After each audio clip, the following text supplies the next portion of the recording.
आपल्या जिल्ह्याचे पालकमंत्री राधाकृष्ण विखे पाटील या मेळाव्यासाठी उपस्थित असणारे दोन्ही दक्षिण उत्तरचे खासदार आणि स्टेजवर असणारे सर्व त्या ठिकाणी आजी माजी आमदार, सर्व पक्षाचे अध्यक्ष, घटक पक्षाचे सर्व प्रमुख आणि या मेळाव्यासाठी उपस्थित असणारे महाआघाडीचे सर्व कार्यकर्ते, या मेळाव्यासाठी उपस्थित असणारे जिल्ह्यातून आलेले सर्व महाआघाडीचे महाआघाडीचे कार्यकर्ते, बंधू आणि भगिनी आणि पत्रकार मित्रांनो, आजचा काय हा जो काय महाआघाडीचा जो काय मेळावा होतोय, महायुतीचा काय हा मेळावा जो काय होतोय, ते मला असं वाटतं राज्यामध्ये सरकार आल्यानंतर हा प्रथमच मेळावा खऱ्या अर्थाने त्या ठिकाणी होतोय. राज्याचे मुख्यमंत्री एकनाथरावजी शिंदे साहेब असतील, राज्याचे उपमुख्यमंत्री देवेंद्र फडणवीस साहेब असतील, अजितदादा असतील, किंवा आपल्या जिल्ह्याचे पालकमंत्री राधाकृष्ण विखे पाटील असतील, यांच्या नेतृत्वाखाली मला राज्यामध्ये सरकार आलं, सत्ता आली आणि मग त्या सत्तेच्या माध्यमातून आज आपण पाहतो का महायुतीचा हा पहिल्यांदाच खऱ्या अर्थाने त्या ठिकाणी मेळावा होतो. आता ह्या मेळाव्यामध्ये जर कार्यकर्ते जर आता एवढ्या मोठ्या संख्येने उपस्थित झाले, त्याबद्दल आपल्या सर्वच महायुतीच्या कार्यकर्त्याला मनापासून निश्चितपणे त्या ठिकाणी धन्यवाद देतो. कारण का मला असं वाटतं का आतापर्यंत मला असं वाटतं 2019च्या ज्या काही विधानसभा, लोकसभेच्या, जिल्हा परिषद, पंचायत समिती किंवा इतर निवडणुका झाल्या, त्या निवडणुकीपासून तर आतापर्यंत मला असं वाटतं एकमेकाचं कधी मला असं वाटतं तोंडही पाहिलं नसेल.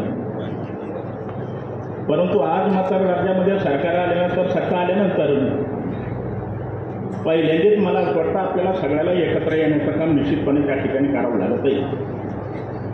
आता मी पाहिलं का प्रत्येकाचा आपण पाहिलं का पक्षाचा नेता उठल्यानंतर प्रत्येकाने आपापल्या पक्षाची मला असं वाटतं का घोषणा देण्याचं काम केलं आहे. तर मी आपल्याला सांगू इच्छितो का आता पक्षाचं नाव घेऊन काय कोणी घोषणा देऊ नका. कधी काय घडलं, कधी पुढं कोणाला जावं लागेल, याचं काय कुठल्याच प्रकारचं कोणाला काही सांगण्याचं काम काय करता येत नाही. म्हणून तुम्ही आज आता तुम्हाला मला कोणाला काही माहिती नसल्याचं काही कारण नाही. म्हणून आज आपण ही जी काय महायुतीची काय मिटिंग घेतो, बैठक घेतो, ते आपल्याला माहिती आहे का ग्रामपंचायतीपासून तर लोकसभेपर्यंत प्रत्येक गावामध्ये जर आपण पाहिलं तर प्रत्येकाने वेगवेगळ्या प्रकारच्या सत्तेसाठी आपण संघर्ष करण्याचा प्रत्येकाने प्रयत्न केला.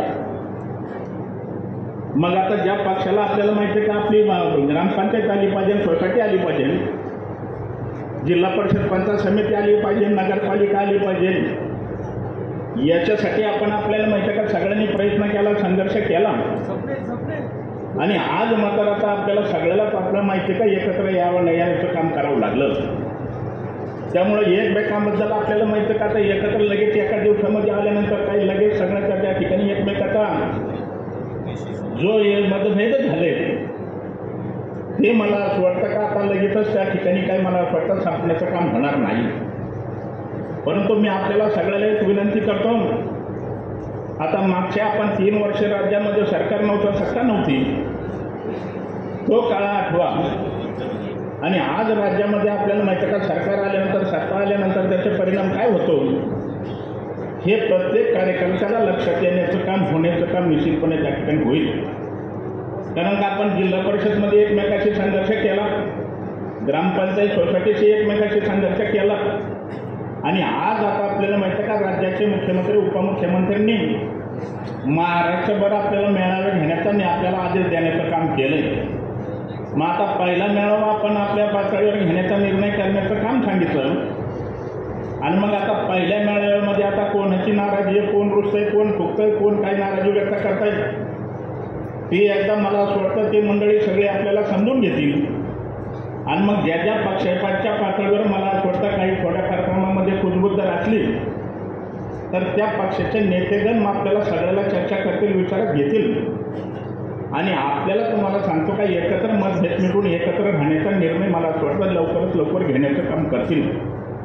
कारण आता टोकाचा एकमेकाचा गैरसमज झाला टोकाचाला एकमेकाच्या विरोधामध्ये निवडणुका करावं लागल्या आणि आज मात्र मला असं वाटतं एकत्र आपण येण्याचं काम केलंय.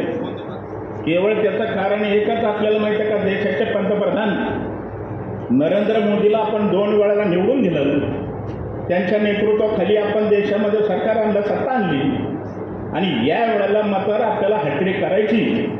नरेंद्र मोदीच्या नेतृत्वाखाली आपण सगळ्यांनी सांगितलं का 45 जागा येण्याचं काम निश्चितपणे होण्याचं काम होणार आहे. तर नामदार साहेबाला मी एवढंच एक विचारतो, सगळ्यांनी 45 आकडा सांगला, परंतु 3 कोण येणार नाही तर हे 3 कोण येणार हे एकदा आम्हाला सांगितलं तर बरं होईल.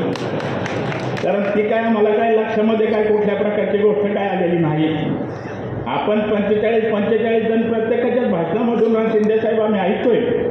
मग कदाचित शिंदेसाहेबाला तुम्हाला दोघांना माहिती असेल का ते 3 कोण येणार आहेत. त्यामुळं आम्ही सुद्धा आपल्याला पंचायतीमध्ये पडलो का तर नेमकंच काय झालंय. मी तर आपल्याला सांगू इच्छितो का आज जर कदाचित ही महायुती फार मनापासून एकत्र एक विचाराने जर लढले तर 48 खासदार मला वाटतं 100% विजयी होण्याचं काम निश्चितपणे होण्याचं काम होणार. त्याचं कारण आपल्याला माहिती आहे, देशामध्ये नरेंद्र मोदी साहेबांच्या नेतृत्वाखाली आज आपण पाहतो का प्रत्येक गावामध्ये अनेक वेगवेगळ्या प्रकारचे विकासाचे ते काम मोठ्या प्रमाणामध्ये झाले. परंतु देशामध्ये एकही हिंदूच्या धार्मिक मंदिरामध्ये मला वाटतं कुठल्याच प्रकारचे आपल्याला उणीव पाहायला मिळण्याचं काम झालं नाही. आज आपण रामाचं मंदिर व्हावं म्हणून आज 500 वर्षापासून प्रत्येक जण त्याचं स्वप्न पाहत होता. अनेक जणांनी आपल्याला माहिती आहे का मंदिरासाठी बलिदान देण्याचं काम केलं. परंतु मला असं वाटतं का जे बलिदान दिले, ज्यांनी संघर्ष केला त्यांना मला तर रामाचं मंदिर आणि रामाच्या लोकार्पण सोहळ्याला उपस्थित त्या ठिकाणी आपल्यामध्ये नाहीतच. आणि आज आपण भाग्यवान येतं, आपल्याला माहिती आहे का आज रामाचं मंदिर आहे आपल्याला नरेंद्र मोदीमुळं आपल्याला मंदिरही पाहायला मिळालं. आणि 22 तारखेला आपल्याला माहिती आहे का आपल्याला लोकार्पण सोहळा मोठा आनंदाने आपल्याला पाहायला मिळण्याचं काम निश्चितपणे त्या ठिकाणी होतंय. म्हणून आपण भाग्यवान येतो. आणि आज देश संरक्षण कोणामुळे होतंय तर भारतीय जनता पार्टी नरेंद्र मोदीच्या नेतृत्वाखाली देशामध्ये आपल्याला माहिती आहे का अतिशय चांगल्या प्रकारचं उत्तम काम चालतंय. म्हणून आपल्याला एकच विनंती करतो का जे 22 तारखेला आपण कार्यक्रम घेतोय त्या कार्यक्रमामध्ये प्रत्येक गावामध्ये प्रवचन असेल, भजन असेल, कीर्तन असेल किंवा 7-7 दिवसाचा असणारा त्या ठिकाणी हरिनाम सप्ताह असेल, या सगळ्या गोष्टी आपण आपल्याला माहिती आहे का सगळ्यांनी एकत्र येऊन करण्याचं काम केलं पाहिजे. राम काय आपल्याला माहिती आहे का कोणाचा एका पक्षाचा नाही, आपला हिंदूचा त्या ठिकाणी एक अभिमान म्हणून आपण प्रत्येकाने ही भूमिका बजावण्याचं काम प्रत्येक कार्यकर्त्यांनी काम करण्याचा प्रयत्न केला पाहिजे. आणि येणाऱ्या लोकसभेमध्ये आपण सगळ्यांनी एकमेकाचे मतभेद गैरसमज काहीतरी असू शकतात ते आपण विचारलं पाहिजे. कारण बऱ्याच वेळाला असं घडतं. आता मला असं वाटतं का आता ही लोकसभा लढवायची ज्यांना त्यांच्यापुढे फार मोठी कसरत असते. आता लोकसभेच्या निमित्ताने तर त्यांना सगळ्यांची गरज असते. मग आता याच्याकडे गेलं तर त्याला राग येतो, त्याच्याकडे गेला तर त्याला राग येतो. या लोकसभेच्या उमेदवाराला रात्री एकाकडे जावं लागतं, दुपारी एकाला जावं लागतं, 12च्या नंतर एकाला जाऊन भेटावं लागतं. अशी परिस्थिती मला असं वाटतं प्रत्येक उमेदवाराची आपल्याला पाहायला मिळण्याचं काम होत आहे. म्हणून मी आपल्याला सांगतो आता वर एकत्र राहिलेत. आता लोकसभेत आपल्याला माहिती आहे का एकत्र लढणार आहे, परंतु विधानसभेचं काय होतंय काय आम्हाला माहिती नाही. आमची तर मागणी अशी आहे का जर कदाचित लोकसभेबरोबर विधानसभा झाली म्हणजे आम्ही सुखरूप राहू असं मला म्हटलं निश्चितपणे त्या ठिकाणी वाटण्याचं काम निश्चितपणे होतंय.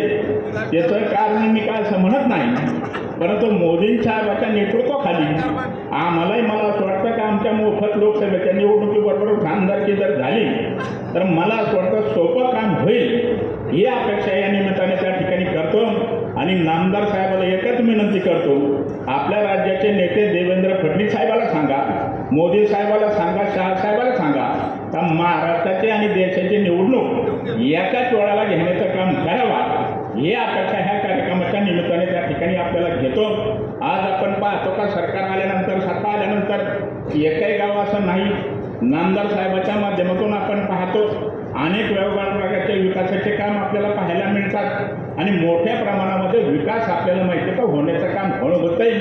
जर कदाचित राज्यामध्ये 19 सरकार आलं असतं आणि मग आपल्याला माहिती का आपल्या जिल्ह्यामध्ये विकासाला चालना 100% मिळण्याचं काम निश्चित होऊ शकलं असतं. आणि म्हणून मी आपल्याला सांगतो, काही कार्यकर्त्याची त्या ठिकाणी खाजगीमध्ये मोठी कुजबूज चालू आहे. काही कार्यकर्ते मध्यंतरात त्या ठिकाणी लोकसभा होतकरांचा वापर करून घेतील, काही म्हणतात विधानसभा करून वापर करतील. पण आमच्या जिल्हा परिषद पंचायत समिती, नगरपालिकेला, महानगरपालिकेला नेमकं काय होतंय अशाही शंका कुशंका प्रत्येकजण मांडण्याचा प्रयत्न निश्चितपणे करतोय. पण मी आपल्याला सांगतो, तसं काय आता काय कुठली गोष्ट होणार नाही. त्याचं कारणही आम्हाला हे का म्हणावं लागेल, आम्हाला विधानसभा लावायची म्हणून तुम्हाला असं आम्हाला आतापर्यंत सांगावंच लागेल. उद्या काय घडतं याची आम्ही काय कुठली गोष्ट काय सांगू शकत नाही. परंतु तुम्हाला एक सांगतो, लोकसभा झाली, विधानसभा झाल्यानंतर आपल्याला सगळ्यालाच एकत्र घेऊन आपण महाराष्ट्रामध्ये हे आता महायुतीची सत्ता आणण्याचं काम प्रत्येक जणाला करावं लागेल. उद्याच्या येणाऱ्या तुमच्या विधानसभा राज्यामध्ये आल्या पाहिजे. जिल्हा परिषद असतील, महानगरपालिका असतील, नगरपालिका असतील, ज्या ज्या निवडणुका असतील त्या निवडणुका आपण एका छताखाली जर लढलो तर मला असं वाटतं 100% आपल्या जिल्ह्यामध्ये, महाराष्ट्रामध्ये महायुतीची आपल्याला माहिती का सत्ता 100% येण्याचं काम निश्चितपणे त्या ठिकाणी होईल. कारण अंतर्गत आपण पाहिलं तर प्रत्येक ठिकाणी थोडीफार नाराजी आहे, थोडी कुजबूज आहे. परंतु आता ही नाराजी कुजबूज आता ही काही काढण्याची वेळ नाही. आपण आता सगळ्यांनी एकमेकाबद्दल त्या ठिकाणी काही थोडंफार दोष असेल तर नेते मंडळीच्या सांगणं आणि पत्रकाराला मला असं वाटतं त्याची माहिती देणं ही आपल्या महायुतीच्या दृष्टीने मला असं वाटतं एक अडचणीची गोष्ट निश्चितपणे त्या ठिकाणी होत आहे. आपण पाहिलं आपल्या दक्षिण भागाचे लोकप्रिय खासदार त्यांच्या माध्यमातून आपल्याला पाहिजे का दक्षिणेमध्ये महिला भगिनीचं दर्शन शिर्डी साईबाबा आसन, पंढरपूर आसन घडवलं. आणि आज आपण पाहिलं का 22 तारखेच्या रामच्या लोक अर्पण सोहळ्याच्या निमित्ताने प्रत्येक ठिकाणी साखर आणि डाळ वाटून एक आनंदाने आपल्याला माहिती का तो सण साजरा करावा या हेतूने करण्याचा प्रयत्न होतोय. मला असं वाटलं होतं का आता खासदार आपले लोखंडे साहेब सुद्धा उत्तरेत काहीतरी प्रयोग करतील, पण त्यांना काय प्रयोग करण्याची काही मला वाटतं गरज काही वाटत नाही. त्यांना माहिती आता ते नशिबवान येतं बिचारी, हे भाग्यवान येतं आणि त्यांच्यासारखं नशीब मला असं वाटतं दुसऱ्याला कोणाला पाहायला मिळण्याचं काही काम होत नाही. त्यांनी कोणता त्या ठिकाणी मला असं वाटतं जो काय हातपाहणारा भविष्यकाळ कोण ही मला माहिती नाही. ते एकदा मला त्यांचा भविष्यकाळ दाखवून द्यावा म्हणजे आम्हालाही तुमच्यासारख्या निवडणूक एक 60 दिवसात 15 दिवसात खासदार होता येईल. अशी काही गोष्ट त्या ठिकाणी तर मला वाटतं पाहायला मिळण्याचं काम झालं नाही. कारण का ते माझ्याबरोबर 95 पासून आमदार आहेत, त्यांची माहिती व्यक्तिगत त्यांची मैत्री आहे. आणि मग मैत्रीच्या माध्यमातून मी कधी कधी त्यांना म्हणत असतो, म्हणलं खासदार साहेब नशिबाने तुम्ही. आता आम्हाला कधी कधी वाटतं का तुमच्यासारखा समाजामध्ये आमचा जर जन्म व्हावा अशी कधी कधी आम्हाला वाटण्याचं काम नक्की निश्चितपणे त्या ठिकाणी होत आहे. आता काहीतरी तुम्ही खर्च करण्याचं काम जरा करा आणि नाही कोणाला खर्च करण्याचं काम केलं तर आमच्यासारख्याला तरी सांभाळायचं काम करा. नुसतं हसून कवर हे चालवायचं. आता सगळं हसून सगळं काय मिळण्याचं काम झालंय. आता इथून पुढं काय तसं काय होणार नाही. काल आपण पाहिलं इकडं 3 टर्म विधानसभा केली, त्याच्यानंतर 2 टर्म उत्तरेत काढली आणि त्यांनाही माहिती आहे का आता ही शेवटचीच आपली निवडणूक उत्तरेत होते. असंही कदाचित विचार ते करू शकतील. मेहरबानी करून तुमची लोकसभा झाल्यानंतर आम्हाला वारेवर पडण्याच्या भानगडीत पडू नका, नाहीतर तुम्ही लोकसभा झाल्यानंतर आम्हाला सोडून देऊ शकाल. असं काय बाळासाहेब मुरकुटे तेवढी काळजी घेण्याचं काम करा. या अपेक्षा ह्या कार्यक्रमाच्या निमित्ताने आपल्याला करतो. आणि आपण आता एवढ्या मोठ्या संख्येने आला त्याबद्दल आपल्याला सगळ्याला मनापासून धन्यवाद देतो.